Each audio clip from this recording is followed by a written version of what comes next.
السلام علیکم نئی ویډیو سره تاسو خپل کلی وایو امید لرم چې تاسو ټول به روز خوشاله وئ ژوند په مزو کې به وئ دوستانو ډېره زیاته افسوسناکه دردناکه واقعه رامخې ته شوه کوټه کې مور او څلور ماشومان بچي ډېر زیات په بېدردۍ سره قتل کړای شول چا قتل کړل د دوی قاتل بل څوک نه بلکې د دې ښځې خاوند یا د ماشومانو پلار دی دوستانو دغه ظالم سړي داسې کار ولې وکړو چې خپل څلور ګلالي ماشومان بچي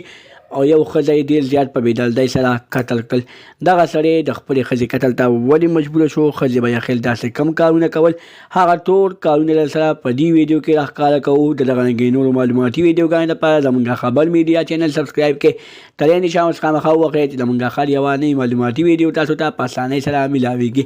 ډېر زیات ظلم شوی ډېره زیاته افسوسناکه دردناکه واقعه رامخې ته شوې یو ظالم خاوند خپله ښځه او څلور ماشومان بچي ډېر زیات په بېدردۍ سره قتل کړي دي تاسو ته دا یادګرنه وکړم چې دا واقعه د کویټې ده دوستانو تېره ورځ په کویټه کې ظالم سړي خپله ښځه او څلور ماشومان بچي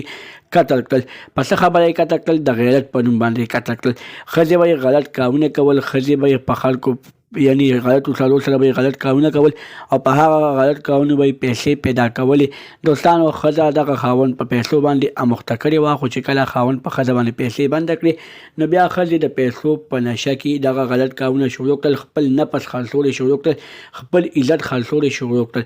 بیا چې کله خاوند ته پته ولګېد نو د خاوند په غیرت کې راپاڅېد خپله ښځه او څلور ماشومان ګلالي ماشومان یې